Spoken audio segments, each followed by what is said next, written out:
TikTok, time to rock. Good evening, good morning, good afternoon to everyone who's watching from all around the world. I'm your friendly neighborhood philosopher, David Wood, and with me now, your name is spelled Artur, but you pronounce it just like Arthur. Is that correct? That's true. All That's right. a Eastern European way of writing my name, but it is an English name, so just Arthur is fine. All right. Now, before we jump into things here, we have to deal with the apostate prophet.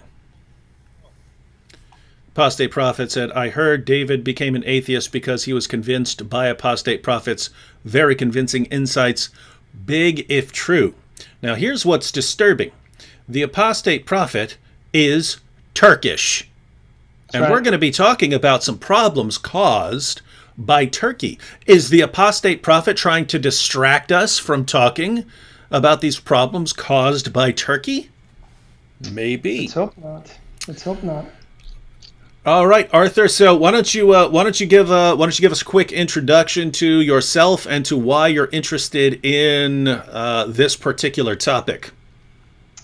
Yeah. Well, my name is Arthur. I'm Armenian, obviously, if those didn't notice by the way my last name is written, and the IAN ending, or IYAN ending there, the YAN ending. Armenians typically have an IAN or a YAN ending. I actually just got back from Armenia, beginning of the month. I was there for a year and a half with the goal and aim of starting an apologetics ministry, which has never existed. And the idea is to train folks in apologetics. I was in pastoral ministry for about 10 years. I too consider myself to be a philosopher since I have an MA in philosophy, but you have one up on me there, David. I have two up on you because I have two master's degrees so we're good. There you go.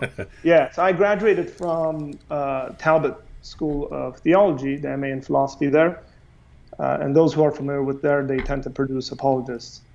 And so, I've been in pastoral ministry. My heart's always been in apologetics as well. So there's always been an apologetic bent to the way I do things. The reason why I'm interested in this because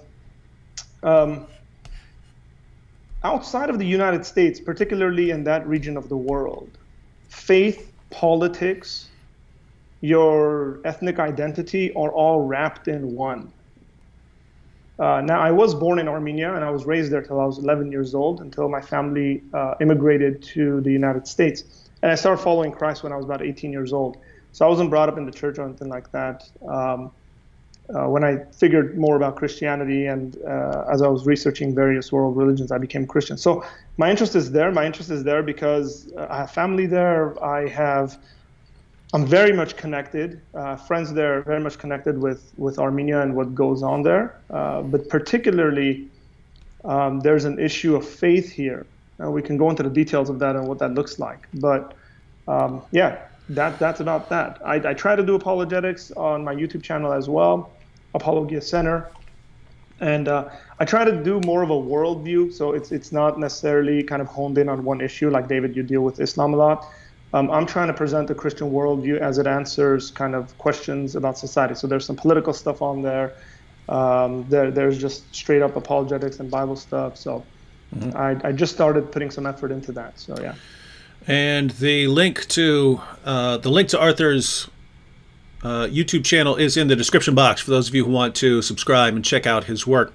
I'm looking right now at description of religion in Armenia. Let me read a few lines here and you tell me if this is correct. Armenia was the first nation to adopt Christianity as a state religion, an event traditionally dated to AD 301.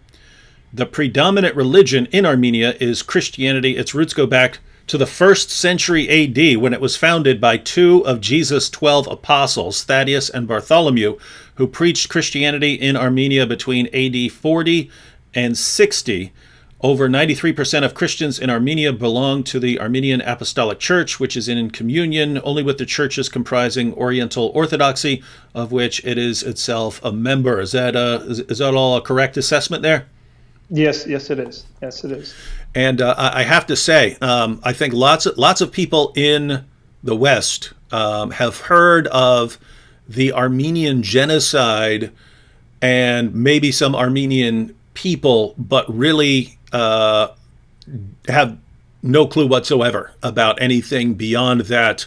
I would be surprised if 0.1% of Americans could find Armenia on a map. So I'm just gonna before we get started, just so people have an idea of what we're talking about, I will pull up. Let me get a map of Armenia here. This is not the best map in the world, but it'll help people see what we're talking about here. All right, so ladies and gentlemen, you see this. Now that looks like it's right on the border between the area that's considered Europe and the area that's considered Asia. Yeah. So what is that? Is that counted as Eurasia? Okay. All right. So it's right there on the border. That's what it's called, yeah. All right. So ladies and gentlemen, you can see right there, you've got the section in red there. That is Armenia.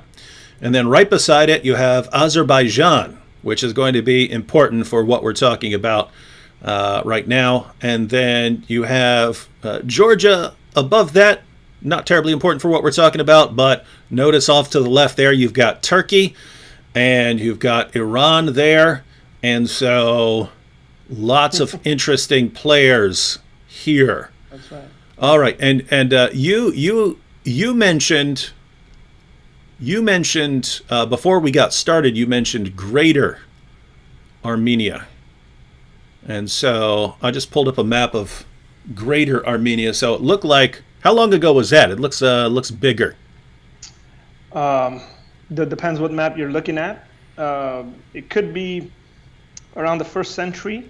Yeah, it says Roman Empire and Parthian Empire, so it's got to be pretty far back in the day. Yeah. So that's so it's pretty back. As a matter of fact, that's a really good map you have up there. So we'll keep that and we'll use that because it's extremely important. Now, Armenia was at one point much larger than this. As a matter of fact, it went from the Caspian to the Mediterranean to the Black Sea. Part of Syria and Israel were actually under Armenian control. That's the largest the empire was, but typically Armenia was not kind of an empire. Historically, it's always been sandwiched about between really big empires like the Roman Empire and the Persian Empire. We've been around forever. So we've been around and in conflict with the Assyrians, the Babylonians, the Greeks have come in through, right? Everyone after that, the Mongols came through, the Turks have come and gone, right?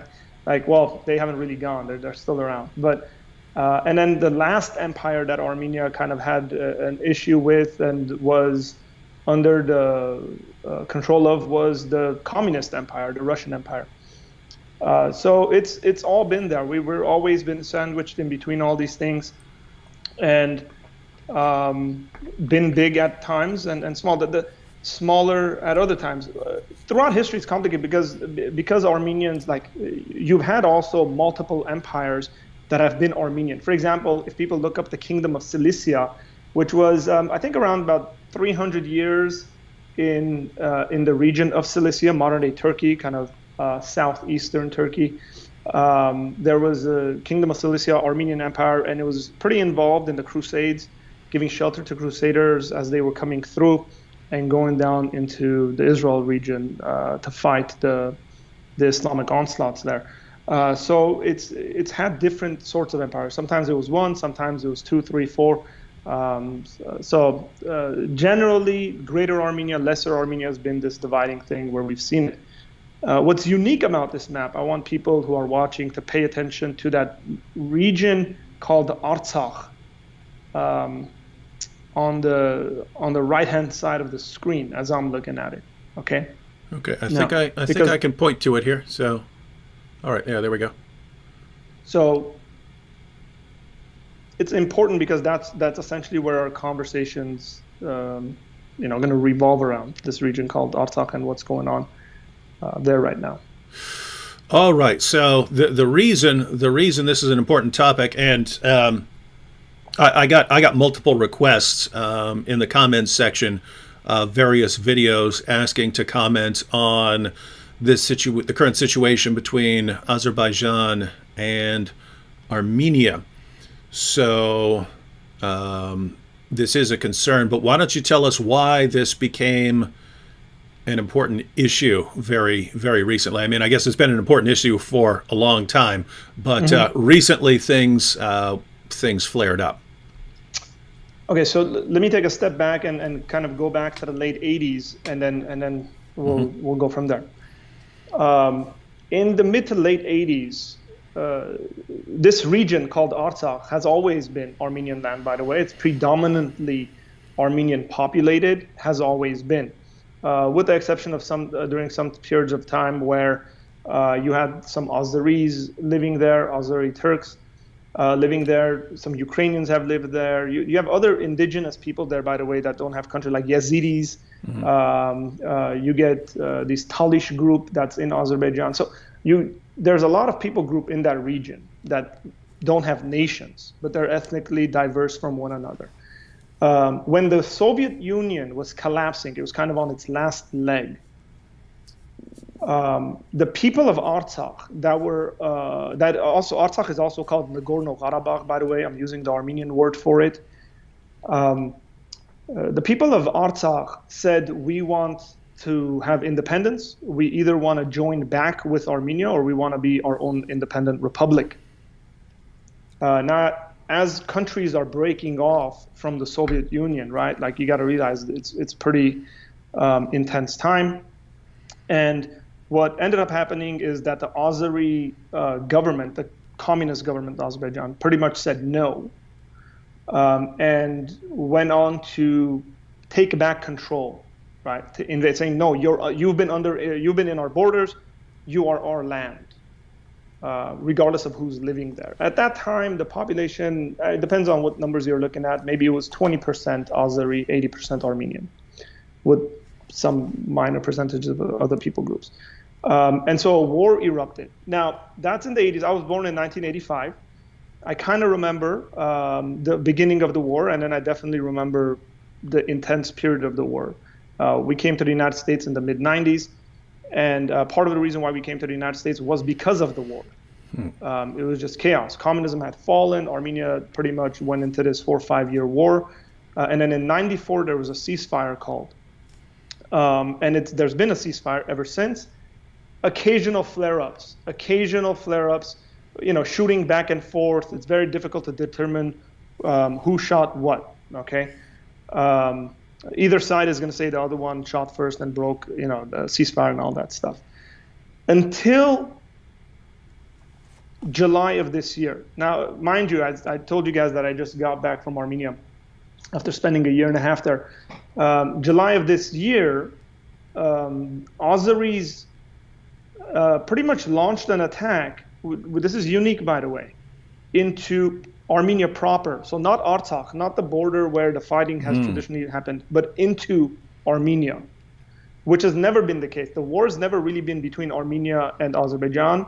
It's been between Artsakh and Azerbaijan, and Artsakh has been helped by Armenia, which was very interesting that a move like that would take place.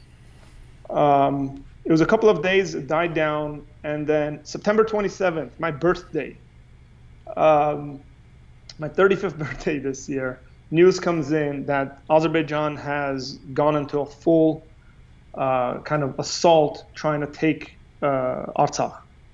And that's where we've been ever since. There's been intense fighting. There's been rockets. There's been cluster bombs that have been dropped on the capital city. Today, this is very sad because I was in this church last year. There's a 19th century cathedral in Artsakh, in Shushi. Today it was bombed. There's a giant hole through it. There's a bunch of people that were inside of it. And this is the kind of stuff where you kind of look at it and you say, why are you guys bombing churches? Why are you guys bombing the civilian population, right?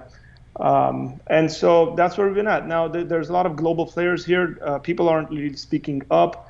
That's part of the reason why we wanted to do this and comment on it, because People really need to be aware and speak up on this issue because, like I said, in that region, your religion, your ethnicity, all of it is tied up into one.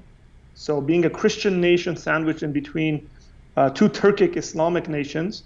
And now Iran is on the bottom, and we'll talk about why Iran is a unique player in this. And that might be kind of, for the American mindset, they might say, what? This doesn't make any sense. But we'll explain kind of why, I hope. All right. Now, let's see if, let me pull up that other map, because this is a more modern map here. But let me see if I've got this straight. So you have Armenia here, and off to the right there you have Azerbaijan. I'm looking at the statistics here on religion. Azerbaijan is 97% Muslim population, and Armenia is 97% Christian population. So you have a Christian nation right beside a Muslim nation, and the Soviet Union drew up some lines. Yeah, arbitrarily, yeah. And they put part of the Christian Armenian population within the border of Azerbaijan. Am I correct so far? Yeah, so let me explain something here because it's very important. I wouldn't necessarily say the Soviet Union, okay? Stalin did this. Okay, this is very important. Now, everybody forgets, or maybe people aren't aware, Stalin is from the region. Stalin is not Russian ethnically. Stalin is Georgian, okay? He is from the region. As a matter of fact, if you read his biography and stuff like that, you will see that he has Armenian, Azeri friends who are involved with his whole communist kind of takeover. Now, why is that important? Partly because Artsakh tried to get independence in between 1918 to like 2021, okay? Armenia had independence. Sometimes people call this the first Armenian Republic. Azerbaijan also had its independence. As a matter of fact, technically it becomes a nation in 1918. It doesn't really exist before that. Not saying the people group don't exist, but as a nation. Stalin chooses in the early 1920s to appease the Turks because they're signing all sorts of peace treaties and stuff like that, to put Artsakh into Azeri, within Azeri borders. I think, now this is my personal opinion, okay, take it for what it is. I also think part of the reason why he did this is so that Armenia wouldn't be large enough and Armenia wouldn't actually try to fight and gain independence. Because during this time, there's actually a 1 year republic. It's called the Republic of Syunik, southern Armenia. That's very close tied to Artsakh. If you notice the Armenian map, by the way, it's a map of a girl kind of facing towards Turkey. I don't know if you can see that kind of silhouette. So we would say kind of the hair and the neck, right, of this girl. Basically, it declared independence because it didn't want to be under communist Bolshevik rule. It lasted for about a year, and then they took over. They couldn't withstand the Soviets. Now, I think part of Stalin's thinking, again, this is just me, was to kind of divide the Armenian population and not let them be unified, considering that Artsakh has always been a region where they've defended the Armenian homeland, and the people there are rugged. The place is mountainous. As a matter of fact, it's called Mountainous Republic of Karabakh because it's extremely mountainous. So it's a very rugged place. The people are rugged. They're fighters. They're warriors. And they've seen many empires, like I said, come through. So again, it's not necessarily that the Soviets did it. It's that Stalin did it, right? A genocidal maniac, right, decided to do this, arbitrarily drop some lines, and then put it within Azerbaijan, still under Soviet rule. Even though it was under Azerbaijan, it had its own Soviet kind of commission. So Armenia had its own kind of Soviet leadership, Azerbaijan had it, but Artsakh had it as well, which should give us a hint that it was still operating autonomously from Azeri rule, namely because the large percentage of ethnic Armenian Christians there. All right, so you have Christian Armenia, which goes back a long way. You have Muslim Azerbaijan.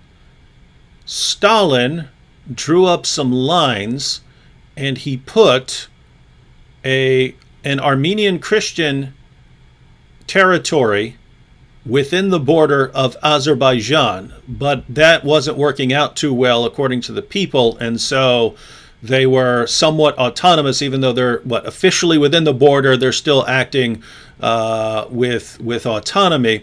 Then the Soviet Union collapses, and then these nations have to figure out what they're going to do. So as it's collapsing, so in the mid 80s, there was already a movement in Artsakh saying we want independence and we want to be joined with Armenia. The idea has always been this was one country with Armenia, so we want to be joined with Armenia. But if that's not possible, we want to be our own republic. We want to govern ourselves. We don't want to be under Azeri rule. And they actually passed a referendum. They voted on it. Majority of the people said, yes, we want to be our own republic. Now, here's the funny thing, and if there is Azeris and Turks in the chat, I'm not really paying attention to that, but if there are, they're going to tell you, well, UN resolution such and such number recognizes Artsakh to be under, Azeri rule, and Armenia should accept that. This is kind of the story that keeps getting repeated from their side, right? The UN recognizes this, and Armenia should respect the wishes of the UN. Well, the UN is recognizing the arbitrary decision of a genocidal maniac, Stalin. That's really what's happening. And they're completely disrespecting and not recognizing a very basic God-given right to self-determination and self-rule. A people group have the right to say, we want to govern ourselves. We don't want to be under this country, this state. I mean, listen, we're Americans, right? Let's realize how much we love that ideology, the right to govern yourself. And that's what these people want. They want peace. They want to govern themselves in whatever way that they want to govern themselves. They have a right to that. And I don't think the international community is kind of respecting it. And I must say, there was kind of a difference in talk as of yesterday in the European Union, where a large kind of portion of representatives got up from different countries speaking on the issue and speaking about Turkey, as a matter of fact, supplying terrorists. This is where this situation has been elevated with Turkey's involvement from what it's been kind of in the early 90s. Okay, so Turkey's involved and invested into this, and they're actually supplying Syrian terrorists into this region to fight this war.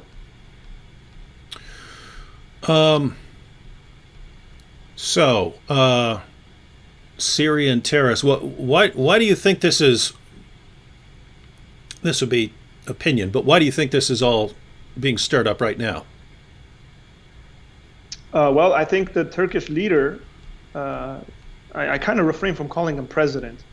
I like to call him a dictator or leader or whatever.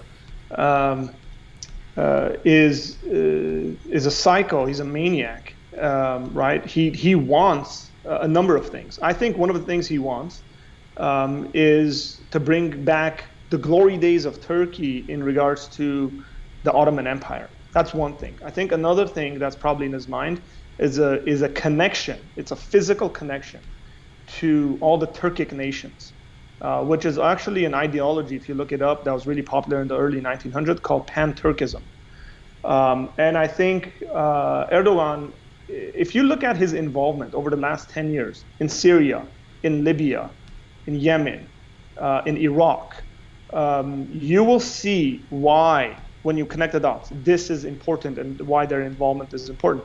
One of the other things is that Armenians are technically, historically, kind of a thorn in their flesh, not in the sense that Armenians are aggressors, but the fact that it's a constant reminder of the genocide they committed against us. And not just us, by the way, against Christians, against Assyrians and against Greeks, indigenous Christians of that land. And I mean, the maps we looked at, if you look at it very closely, Eastern Turkey is Western Armenia. It's historic Armenian lands. 80% of the population was killed off in 1915, between 1915 and 1923. And that also, the Armenian genocide, I've heard, actually provided the model for Hitler. That's right. That when he studied it, he found out, wow, you can actually massacre an entire population while the world sits there and watches. It can actually be done, and that's what actually showed him that it could be done. What a lot of people don't realize is that there was German soldiers on the ground. As a matter of fact, most of the pictures that you will see of the genocide, a lot of pictures, we have surviving pictures you will see, was taken by a German officer in secret. So there's enough proof of this. There's correspondence going back and forth between the U.S. ambassador, Henry Morgenthau. There's international conversation, newspaper clippings you can find of the New York Times talking about the massacre of the Armenians at the hands of the Ottomans, or the Young Turk regime at the time, Young Turks. So that's the case. Armenians are a nuisance, you could say. And the way Turkey sees it is that Azerbaijan is the same people group. There's the same Turks. They speak the same language. And Armenia is in between that connection. Mm-hmm. You did have a question right here. Alan Rule said, can the guest explain what the Nakhichevan Autonomous Republic. Nakhichevan. I was close. Nakhichevan. Yeah. Now, you're pretty good. It's okay. when I saw the question, I tried looking it up, and it looks like that's that little area on the opposite side of Armenia that doesn't have a country label. So let me pull that back up. Very interesting that you would ask this, considering my ancestors are from Nakhichevan. Now, the reason why I say this is because my ancestors, Armenians, are from Iran. They were taken there in the 1600s because the Persian Shah emptied Nakhichevan to stop Ottoman advancements and kind of burned down. Nakhichevan is very fertile and stuff like that, so burned the land, scorched it, so it would stop their advancement. Nakhichevan was a part of this whole conflict, as a matter of fact. Within kind of this, it's an autonomous region, but it's under Azeri. It's within the Azeri borders. Let's put it that way. It's autonomous in the sense that it's disconnected from Azerbaijan, right? Historically, if we want to talk about it, again, historically it's Armenian land, there's actually a very good article in The Guardian about cultural. If anybody can pull this up, just Google it and pull it up and put it in there. You could it's probably under the title of like biggest cultural genocide of the last century. One of the things that they did is they went around. There's something that Armenians kind of pride themselves on. It's called the khachkar. A khachkar is a big giant stone. It could be very small as well, of crosses. Okay, Armenian crosses, and Armenian crosses are very unique. The closest thing that comes to it would be like a Celtic cross, and what they went around and did was break all of these historic Armenian landmarks, pretty much historic sites, these stones, and it's recorded pretty well. And so The Guardian has an article on this that you can see. You mean this one, Monumental Loss, Azerbaijan, and the Worst Cultural Genocide of the 21st Century? That's right. Yes, that's the one. Let's see. That's the one. So again, Nakhichevan is technically under Azerbaijan. Armenians, there's no Armenians living in Nakhichevan currently, but there were. As a matter of fact, there was a large amount of Jews that also lived in Nakhichevan, for those who are interested in that region, that were kind of left over from the Babylonian Persian days. Yeah, I'm just reading a little of this article here. It says a damning new report details an attempted erasure by Azerbaijan of its Armenian cultural heritage, including the destruction of tens of thousands of UNESCO-protected ancient stone carvings. The 21st century's most extensive campaign of cultural cleansing to date may not have happened in Syria, as you might assume, but a largely ignored part of the Trans-Caucasian Plateau. According to a lengthy report published in the art journal Hyperallergetic in February, the Azerbaijani government has, over the past 30 years, been engaging in a systematic erasure of the country's historic Armenian heritage. This official, albeit covert, destruction of cultural and religious artifacts exceeds Islamic State's self-promotional dynamiting of Palmyra, according to the report's authors. So they're saying that as far as destroying artifacts and so on, trying to wipe things out, these guys are actually worse than ISIS. Yeah, ISIS was going through museums smashing stuff. Yeah, so David, let me say something here that's very important. If you listen to the propaganda that's coming out of Azerbaijan, and there's a couple of things let me mention that I'll put into perspective. Azerbaijan has had a father and a son ruling the country, right? It was the father, now it's the son, for the last 30 years, give or take a couple of years in the beginning. The current dictator of Azerbaijan, right, made his wife the vice president of the country. That should tell you enough about the democracy that exists in this country. When you listen to that, I feel very sorry for the Azeri people, okay, because they've literally changed history. They have a completely alternate form of history. When I listen to Azeris talk, I just kind of, my soul cries out and says, just pick up any book on world history from anyone except someone from Azerbaijan or Turkey. There's seriously been a erasing of history. I'll give you this. So there's a church in Artsakh, okay? It's called Dadi Vank, okay? Now Dadi is from what history tells us, was a disciple of Thaddeus, okay, who was martyred for proclaiming the gospel. So Thaddeus and Bartholomew was martyred in Armenia, and Dadi, a disciple of Thaddeus, was also martyred. His grave is there. I visited the church when I was there. And there's a number of monasteries like this, okay, dating all the way back to the 1st century. When you listen to Azeris talk about this, they'll say things, oh, that's not Armenian. They'll say two things. It's either Azeri Christians, which is really, really funny to the historical record, okay?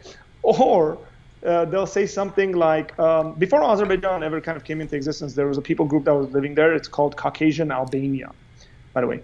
And so it'll be like, oh, it was theirs. Armenia wasn't there. But no serious historian actually would agree with any one of these claims. But they're landlocked. They're in the sense of like their ideas, right? Their government doesn't allow them to study and learn. From a very young age, they're indoctrinated to hate Armenians.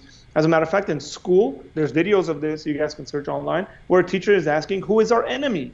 And the children say, Armenians, right? I mean, when you got 7, 8-year-olds or you're indoctrinating in this sense, yeah, they're going to grow up and think this stuff because they have a completely alternate view of history. So I don't blame them in the sense because they're in ignorance, where they're like, oh no, this is historic, Azeri lands. And it's like, okay, so let's see how far your people group can go and how far the Armenian people group can go and compare it.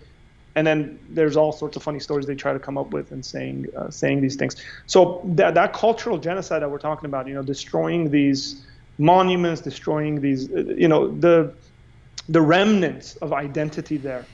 And I would say the same thing of what Turkey is doing right now, right? With the conversion of the Hagia Sophia, with the conversion of ancient Christian sites into mosques. That's exactly what's going on. It's an erasure. It's saying, no, these things are ours now. We're going to convert them. It's going to look very Turkic. It's going to look very Islamic. And we're going to get rid of all historic traces of these things. Couple of comments here.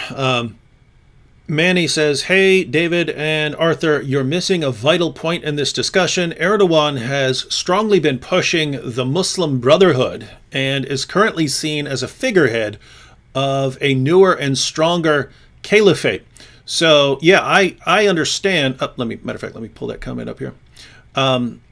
So, yeah, when when Erdogan, declared that Hagia Sophia is a mosque and not a museum, I kind of understood that.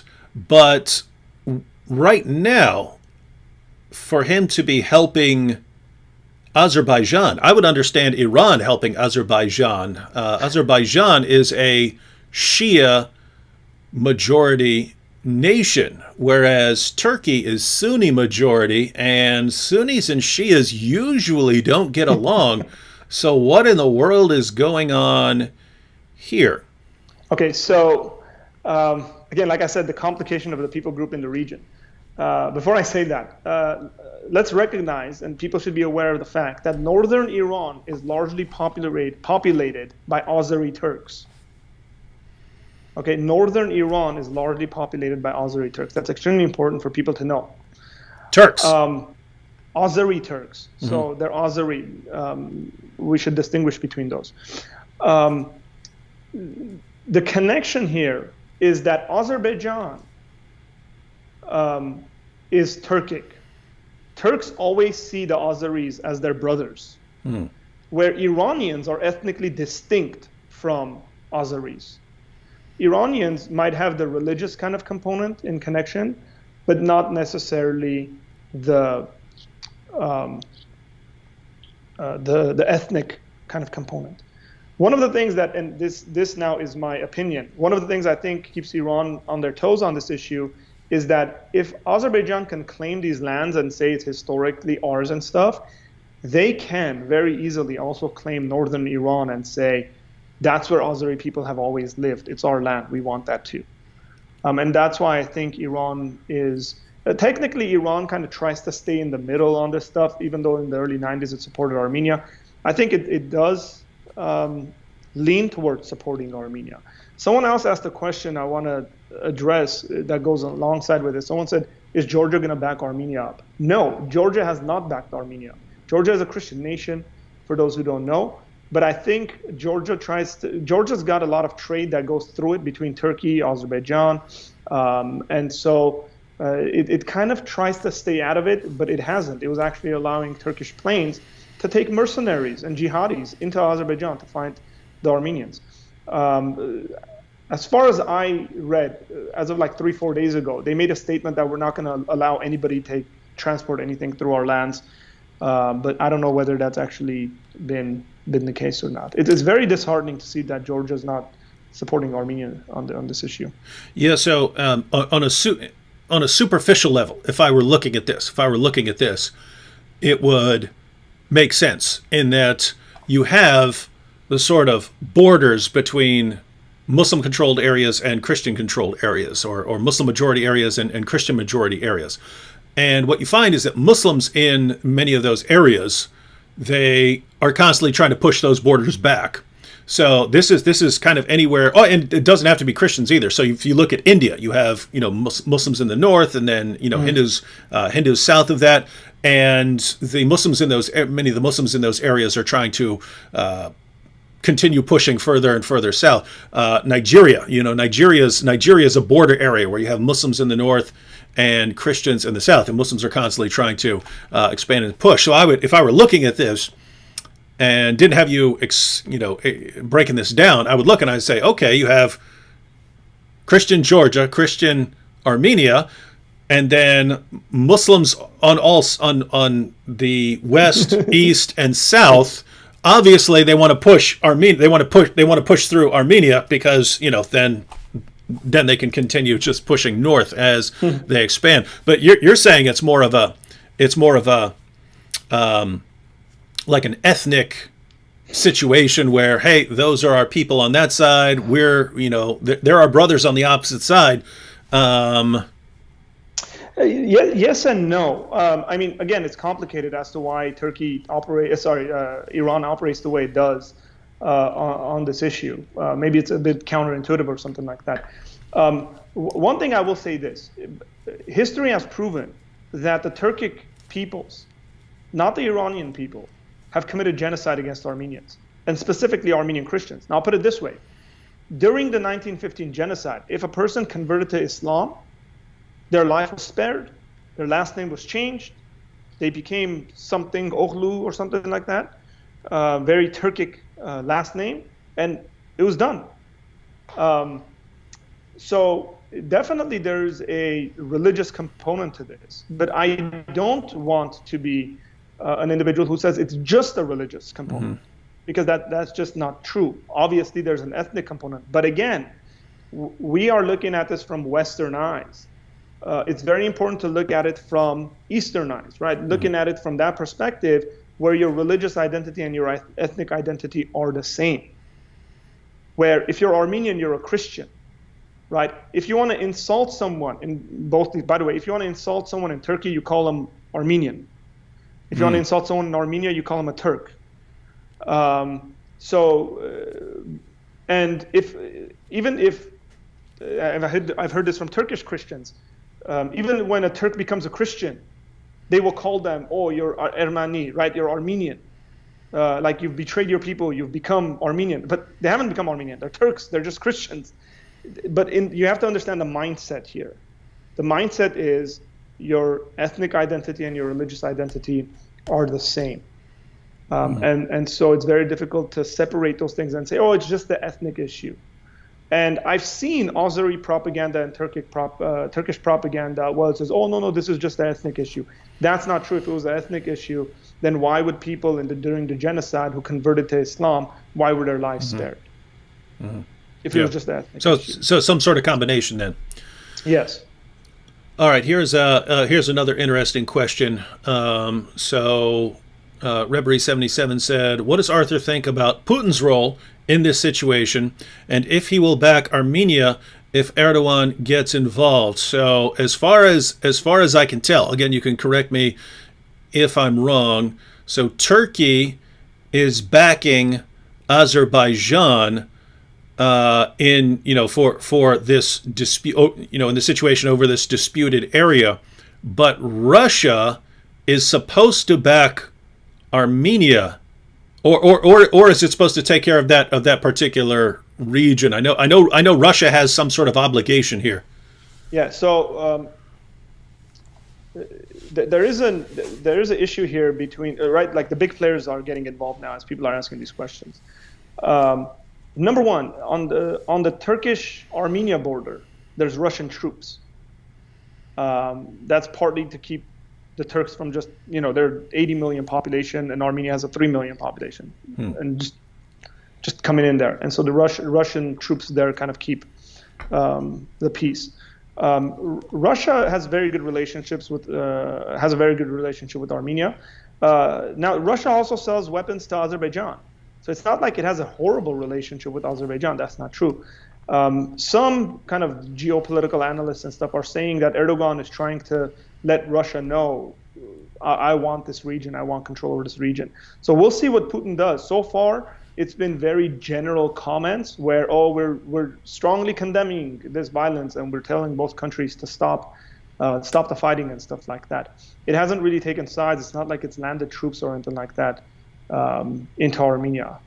So we will see. I don't know what the Russians will do, but I hope they get involved, because we do need some of these countries to get involved, or else Armenia is really just left alone to deal with this themselves. And the United States isn't doing much either. Yeah, that's. I'm looking right now at the. Matter of fact, I should go ahead and pull this up. Maybe we'll read a couple of paragraphs here of this article in the New York Times. Let me see here. So here we have the New York Times.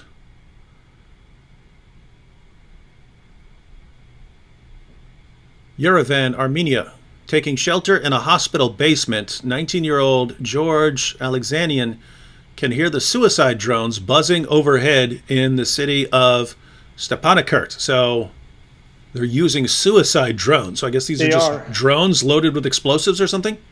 Yes, they are. And let me complicate this a little more. A lot of the drones that Azerbaijan's buying are being sold by Israel. Now, someone posted this, and I think it's so heart-wrenching, right?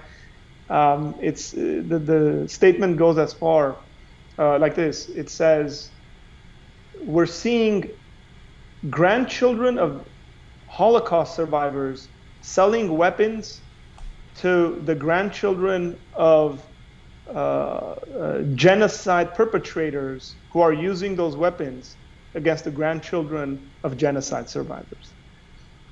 With the Israel is selling lots of arms. Wow.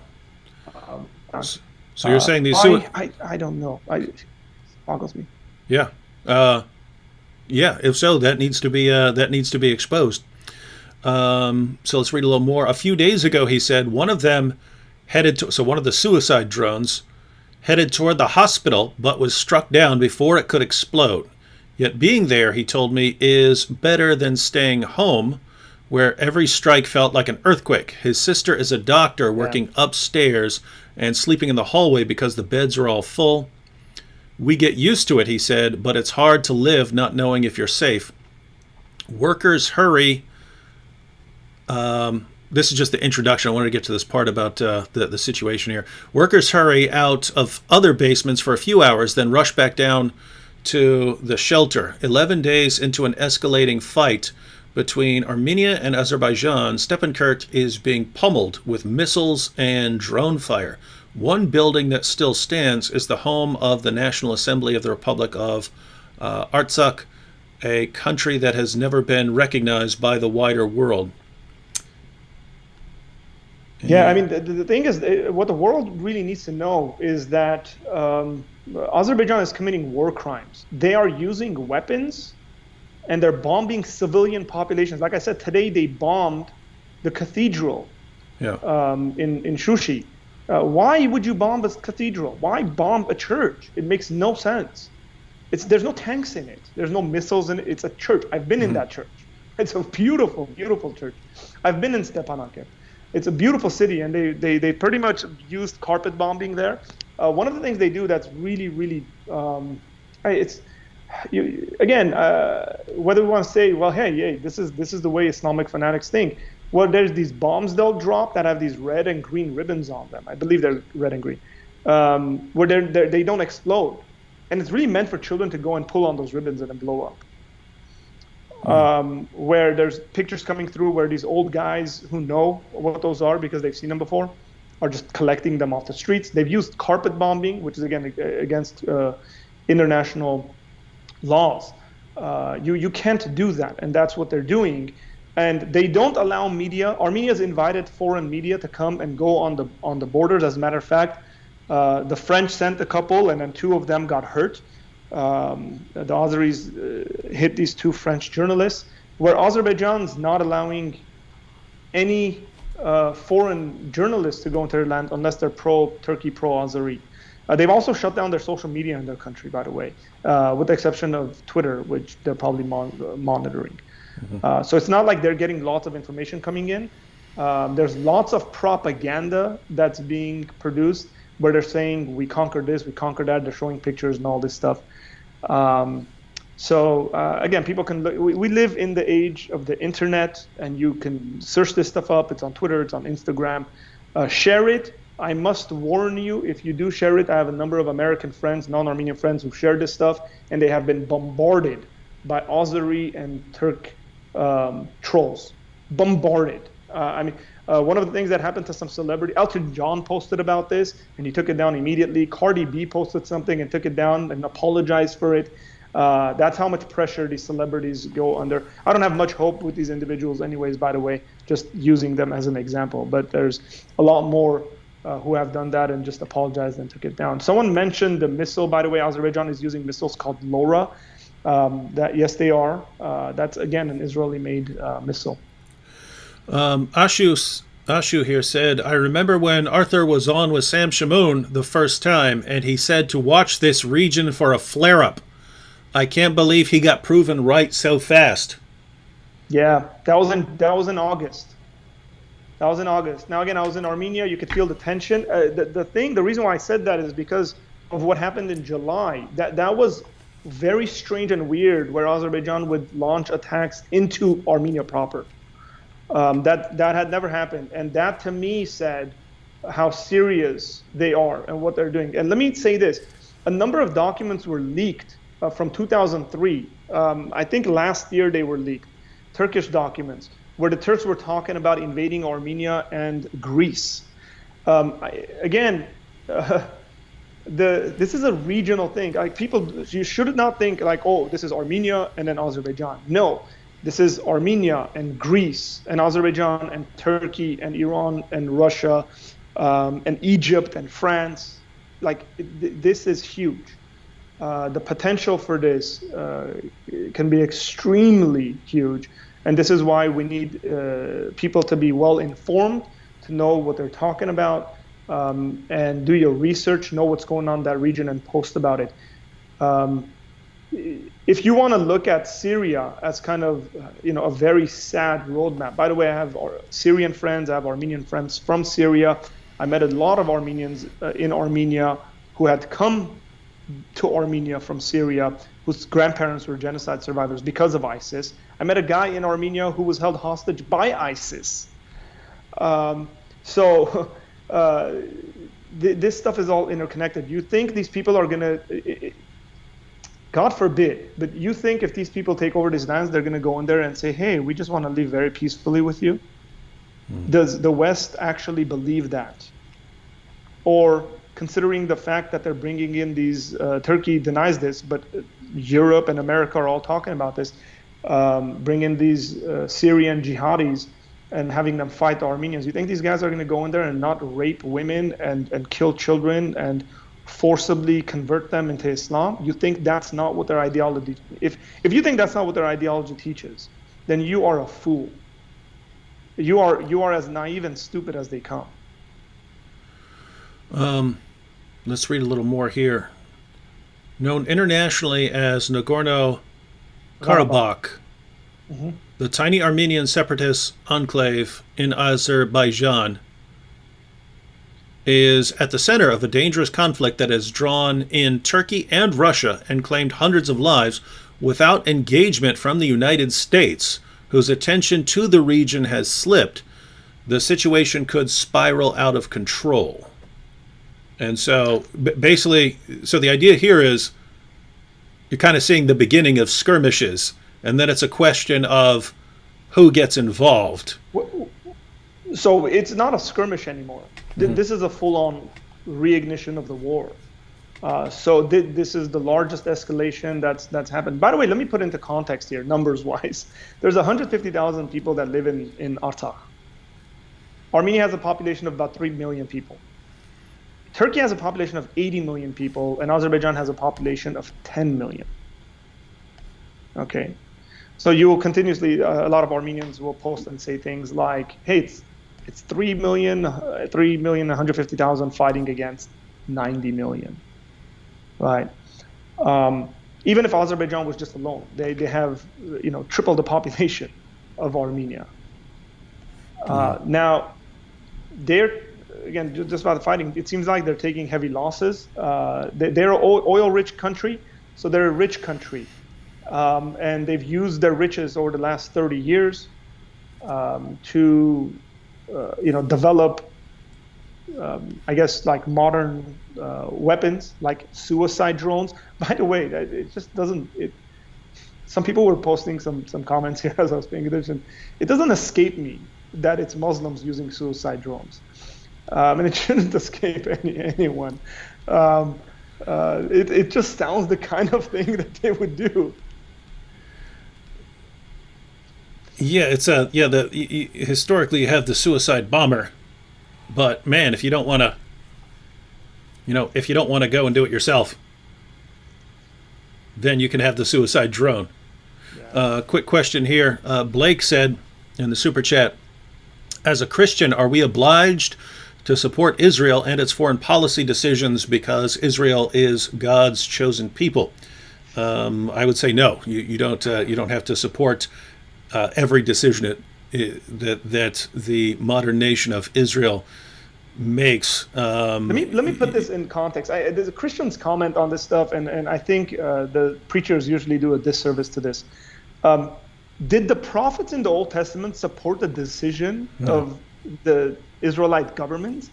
Most of the time, no. It just shows how ignorant Christians are of the Bible. One of the things I've been doing over the last like 3 to 4 months is reading the prophetic books in the Old Testament for my devotional time. Just read them and see how often the kings and the leaders of Israel are completely out of the will of God, and how much the prophets are rebuking them and telling them God is against them and is not blessing them and is not for them. That set aside, I do not think, and I'm not, Christians disagree on this, but I am not of the opinion that Israel is the chosen people of God. I think Christians are the chosen people of God. The elect is a term that is used of Israel in the Old Testament and is used of Christians in the New Testament. God used Israel to bring about the Messiah and used Abraham to be a blessing to the world as he had promised to Abraham. If, depending on your end times view, God could potentially use Israel in the future. If that is your end times view, it's not necessarily mine. But that's okay. I have friends whose view that is, and that's okay. Are you supposed to blindly follow the modern nation of Israel with a decision making? Absolutely not. As you are not supposed to follow the United States or any government, the government of Armenia, the government of Azerbaijan, the government of Turkey, just because they're Christians or just because they're this and that. Look at their decisions. Look at whether it's Christ honoring or not, and make your decisions that way. I would agree. I look at it as I would look at other nations. The people who live in Israel, and very diverse area. You have Jews, Muslims, Christians, all living in Israel. But those are people who are created in the image of God. They have human rights, and so you would support their right to exist. If they're making a right decision, then you support that. Whatever is tending to the good of the people there, or the surrounding people, you support that. If someone's doing something wrong, you investigate it. And again, just as Arthur said, it's same thing with the United States, same thing with Great Britain, same thing with Israel. Governments sometimes make really good decisions, sometimes they make bad decisions. And my goodness, if you say, "Oh, this people is immune from criticism," that's not a good idea there. Especially the way I look at it is when the people don't even name the name of Christ. I mean, here's one thing to look at. Look at Palestinian Christians and the way they're treated in Israel.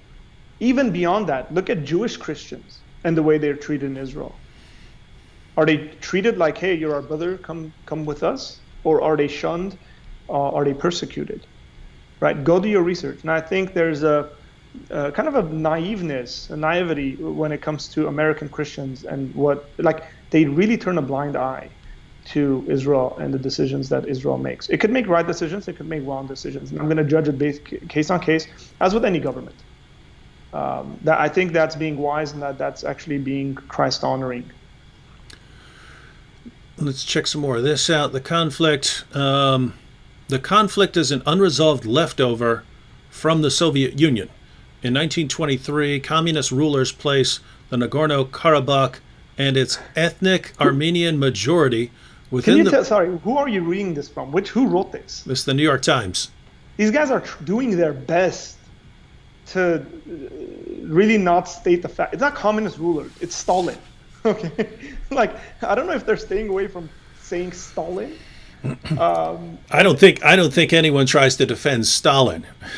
Yeah, that's partly why they're not saying Stalin, because people would say, "Hey, wait, hang on here, man. That guy's a maniac." So you're saying they might, if someone finds out, no, it's like specifically Stalin, they might say, "Well, that's got to be bogus." Yeah, you gotta redraw that border. Yeah, it's kind of like saying, "Oh, Hitler drew this arbitrary lines with Poland." So you say the Germans did it? Yeah, so bad. Let's see. Giving it. By the way, let me say this: a lot of the news that's been coming out. Some Armenian comedians actually made fun of this from Armenia. Is they trying to be very neutral, clashes flare up in in this disputed territory and fighting erupts, and these guys were making fun of it in the sense of is there no cause to does it just kind of erupt? Someone had to attack. Mm-hmm. Right now, the funny thing is that the Azeris are saying Armenia invaded. You're telling me a population of 150,000, let's say with a backing, if that, with 3 million, invaded a population of 10 million with the backing of 80 million? Like, does that make any logical sense to anyone? When the whole time, this autonomous region, right, Artsakh is saying, we want to govern ourselves, just recognize that and admit that, and then we will live at peace, we'll be okay with you. It's all good. Right? Like, they don't want to go invade Baku and say this is Armenian territory. Like, nobody wants to do that. Let's see. As the Soviet Union was collapsing in 1991, the region declared its own independence, setting off a war that lasted until a ceasefire in 1994. That's what you mentioned all of that. That held for 26 years, though clashes have broken out over the past 4 years. This round of hostilities, which started on September 27th, is different.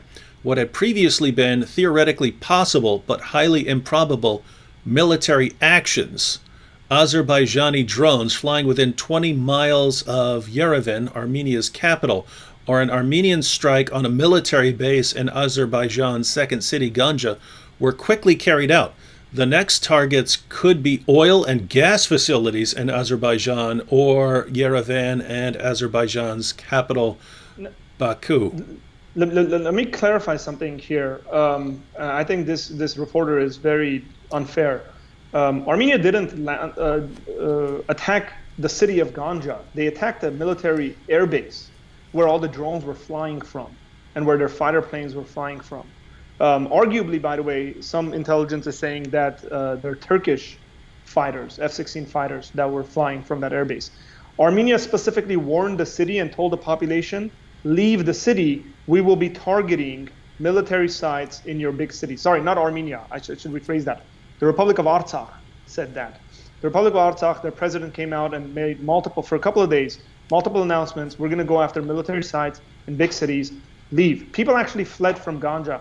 And what ended up happening is that the military airbase, which was also a makeshift international airport, it's not really international, it flies to like 3 countries in that nearby, but I guess that qualifies as international, was hit, where on the other side, the Azerbaijanis have been cluster bombing the city of Stepanakert, just residents. And that's the difference. So the Armenians the Armenians in Artsakh never bombed the city. As a matter of fact, there's a couple of really funny pictures that have come out. Supposedly they're rockets that didn't blow up, and you can literally see they drilled a hole in the ground, put a rocket in there. They actually have a little stick next to it, and there's no like gravel or anything outside. Like, it's staged. It's obviously staged, trying to show that Armenians are targeting civilians. And when there's tons of videos and images that are coming of bombs just dropping all over the place in Stepanakert. And this is what happens when you get dictators in power and they're controlling the media and they're actually just, throwing out this propaganda nonsense. All right, read a little more here. I just wanted to get down to see what it's saying about Russia and the United States here. The threat of mutually assured destruction. The threat of mutually assured destruction was supposed to be a deterrent that kept each side in check. Now it risks becoming reality. Azerbaijan, encouraged and materially supported by Turkey, has vowed to fight until its control of Nagorno Karabakh is assured. Armenians, for their part, have vowed to give their last drop of blood to maintain the region's independence. So that looks like the making of a bloodbath.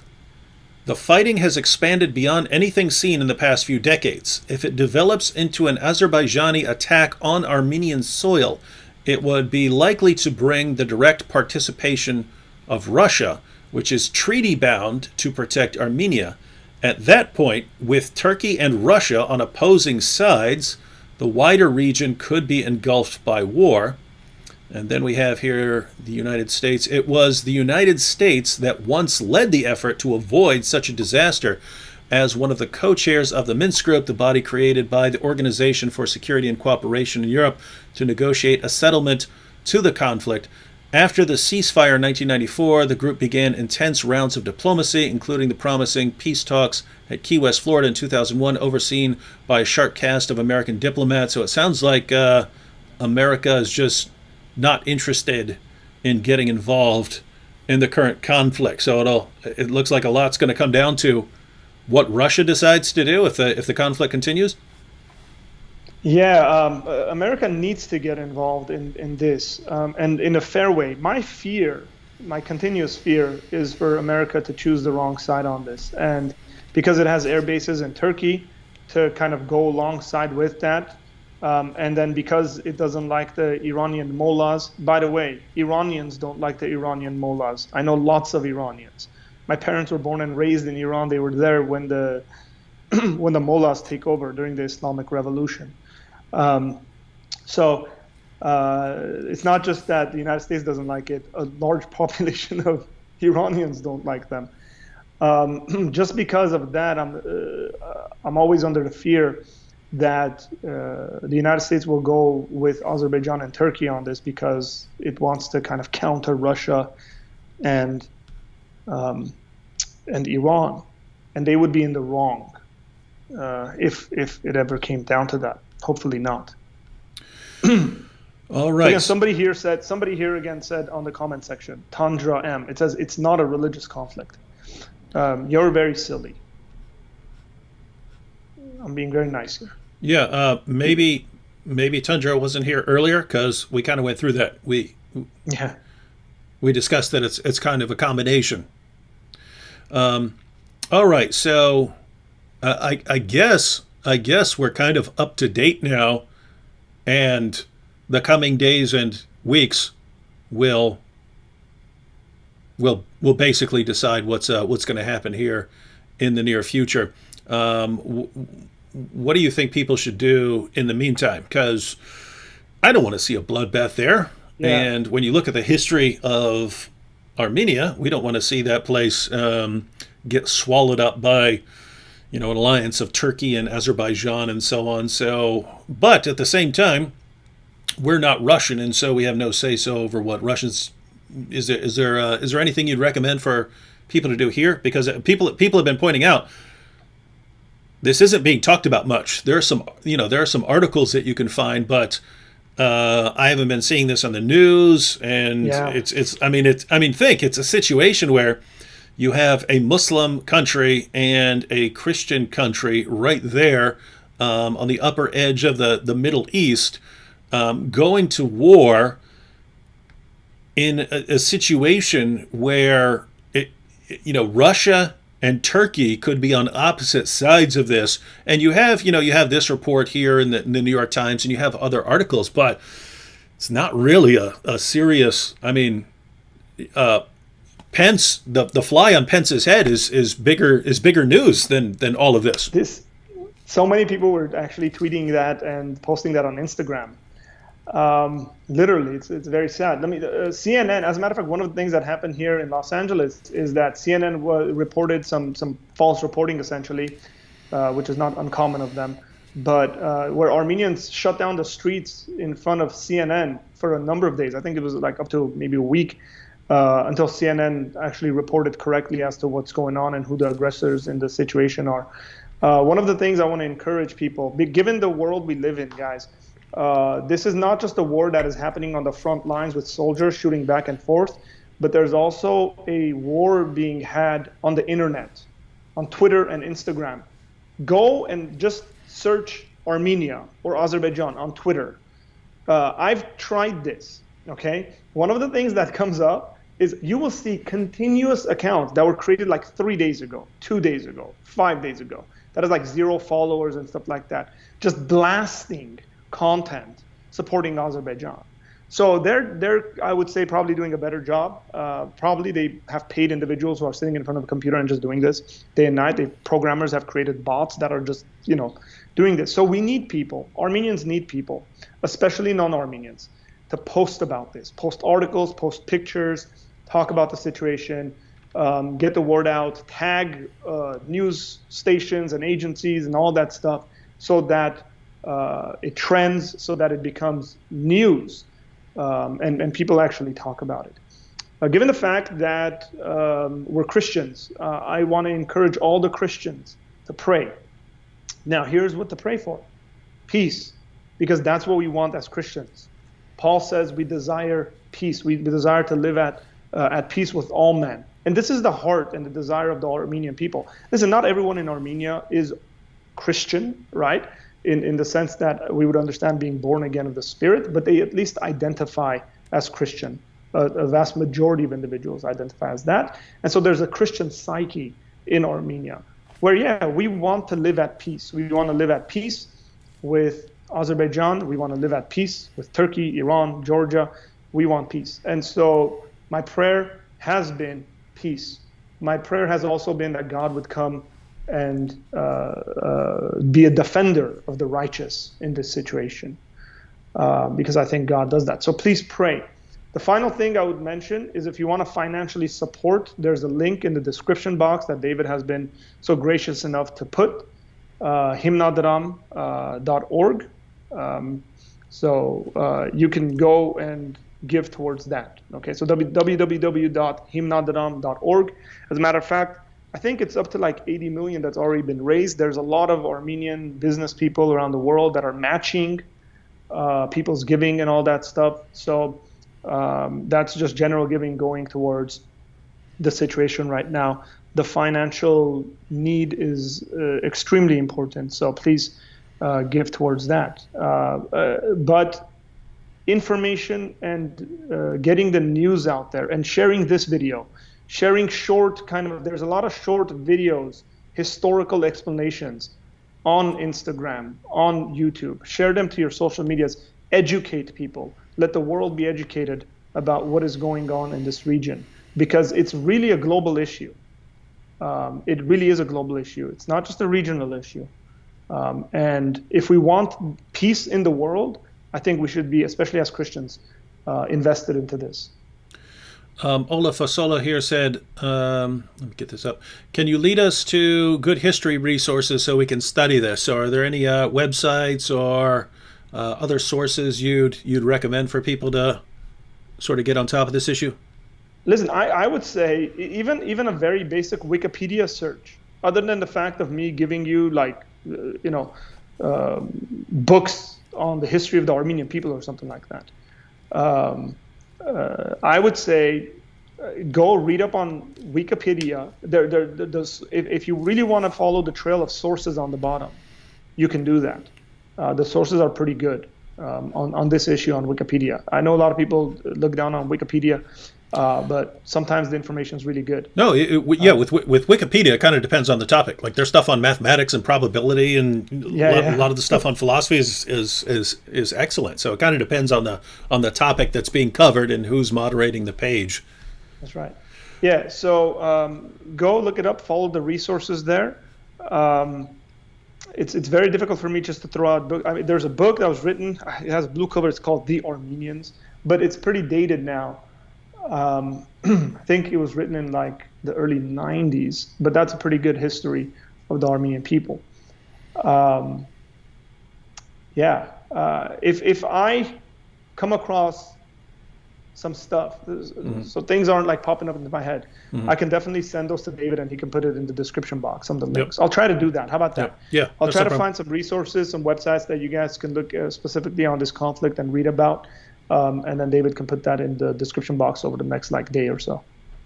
All right. So again, ladies and gentlemen, there's a link to Arthur's YouTube channel. And so, yeah, if you want to, and you said you kind of cover a lot of issues. So you're not just covering this issue. You're as an apologetics channel. So it is an apologetics channel. Yeah.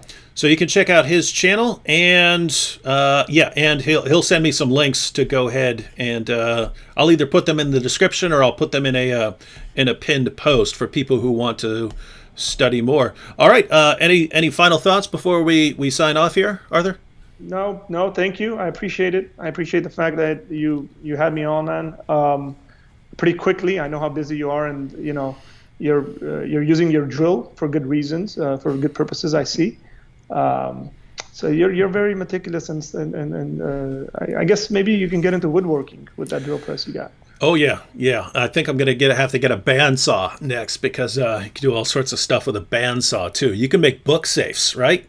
You can say, hey, here's how you make a book safe. You just drill out the middle there and so on. So all kinds of awesome projects coming up. All right. Thanks to Arthur for joining us. Thanks to everyone. Whatever your side, whatever side you're on this issue, we're happy you sat here with us and listened. And so pray for this situation.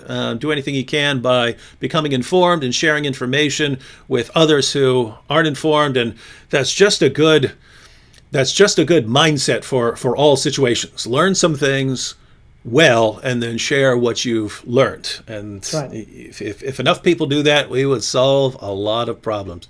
All right. Lord willing, I should be back tomorrow going live with Sam Shamoon again. So talk to you then.